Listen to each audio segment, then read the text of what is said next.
एक गणित आहे x वर्ग अधिक 9x अधिक 18 याला कशा पद्धतीने आपल्याला सोडायचं आहे.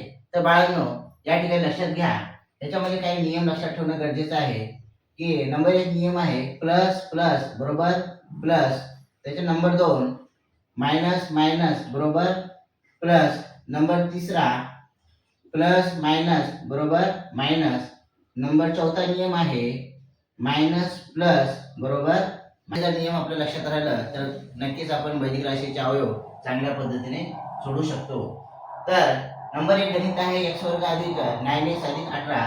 तर बाळांनो, x च्या पुढे काय नाही म्हणजे एक सहगुणक राहणार आहे. तर काय करायचं, 1 आणि 18 चा गुणाकार करायचं. 1 गुणिले 18 या दोघांचं गुणाकार केलं 18 1 18. तर याचे आपल्याला अवयव पाडायचे आहेत.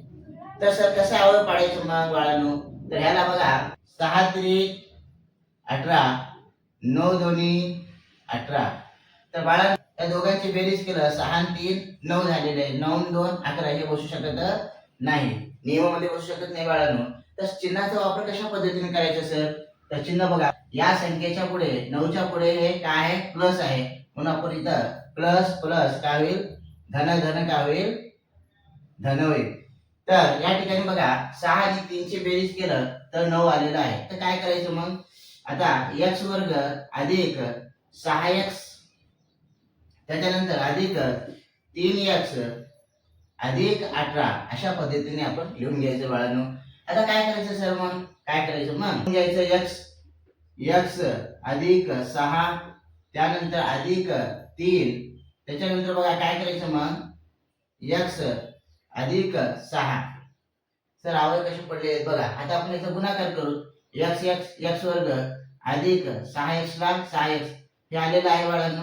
त्यानंतर 3x, आता 3 गुणिले x 3x अधिक ला अधिक 3 स 18 अशा पद्धतीने अवयव पडलेले.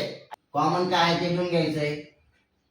x अधिक 6 त्यानंतर x अधिक 3 याचे अवयव पडलेले आहेत. मग अवयव x अधिक 6 त्याच्यानंतर x अधिक 3 अशा पद्धतीने आपण गणित सोडवलेलं आहे विद्यार्थी मित्रांनो.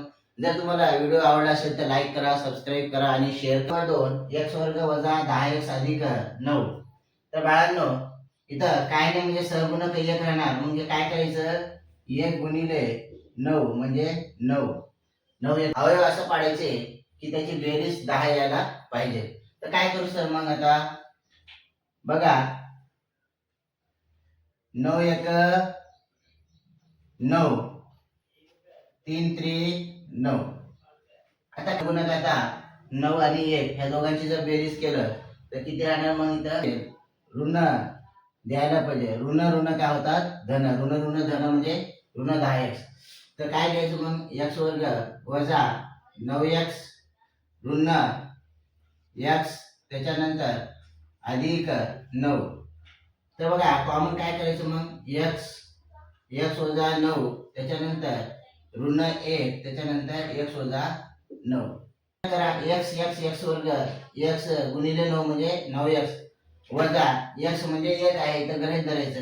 याचा गुणाकार करा. 1 गुणिले x 1x ऋण ऋण काय झाले धन झालं म्हणजे 9 1 9 अशा पद्धतीने काय केलेलं आपण गुणाकार केलेला आहे. तर जे कॉमन आहे ते आपण काय करायचं, एका साईडने लिहून घ्यायचंय.